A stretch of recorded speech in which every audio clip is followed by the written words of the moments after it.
While Ellie did play an important role in it, The Last of Us was basically a story about Joel, about him losing his daughter and then becoming a father again. However, towards the end, the focus started shifting to Ellie. We even played as her in the epilogue, which to many seemed strange when the game first came out.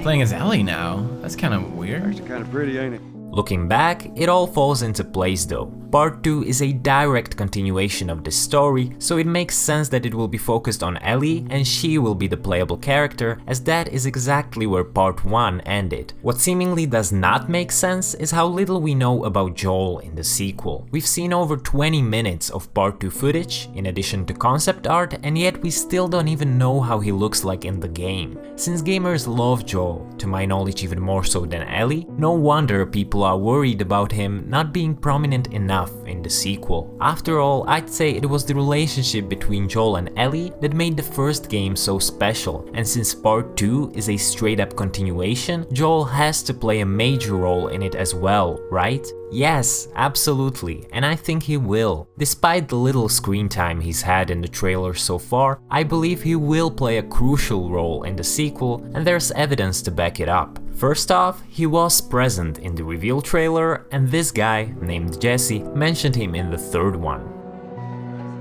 Your old man really laid into me today.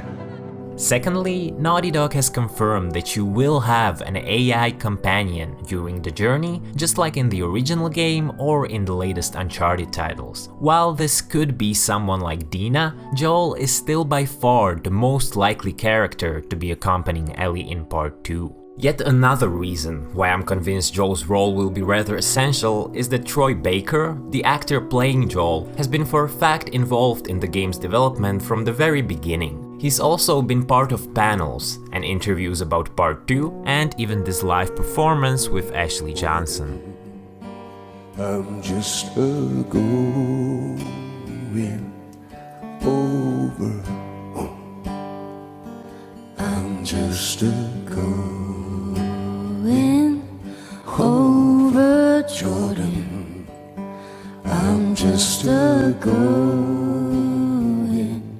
over home. If you still have doubts, this quote from the co-director of The Last of Us Part 2 should convince you that Joel will really be important. Quote, "What excites me about the game is that we're gonna get to see how Joel and Ellie's relationship has evolved. It's a complicated relationship after the events of the first game. It's been 5 years, and we're going to see more of how they are now and where they go in the course of this game." Unquote. So, it's obvious that Joel will be a major character in Part 2. It's thus also clear that the Joel is dead theory is false. He might die during the story, but that is the case with everyone, because Neil Druckmann said that nobody is equipped with plot armor. Regardless, Joel will for sure be alive for at least a significant portion of the game. However, if Joel matters that much, why haven't we seen him more in the trailers? One possible explanation is that since the story is known to be about hate, presumably hate in general, but perhaps also hate between Ellie and Joel because of the events at the end of the first game,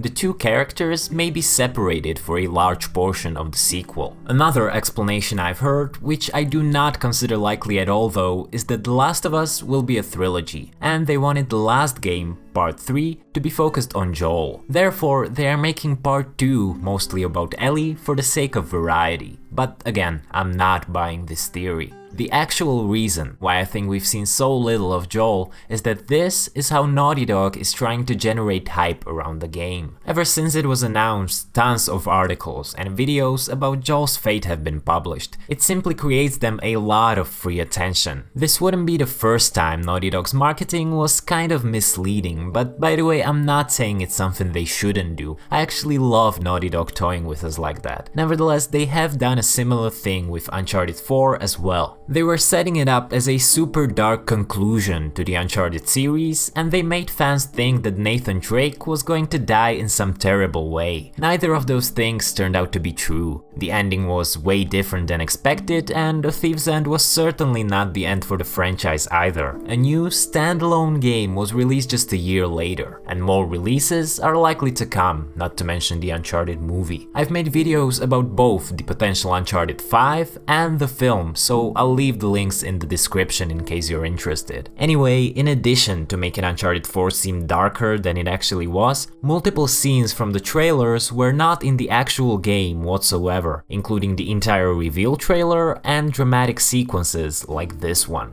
Just like when fans were speculating about what was going to happen to Nate in Uncharted 4, they're now wondering what happens to Joel in The Last of Us Part 2. Making the plot seem so mysterious makes fans more excited. That is the reason why I think Naughty Dog is trying to make us think that Joel won't really matter in Part 2, in spite of the fact that he will actually be a crucial part of it. It's possible they'll do a full reveal of Joel in a later trailer, or perhaps they'll stick to the "this time it's all about Ellie" narrative and we won't even see his face before the game comes out. The point is that with Naughty Dog games, what we are presented with and what you should expect from the final release are two very different things. And this has been GameGround.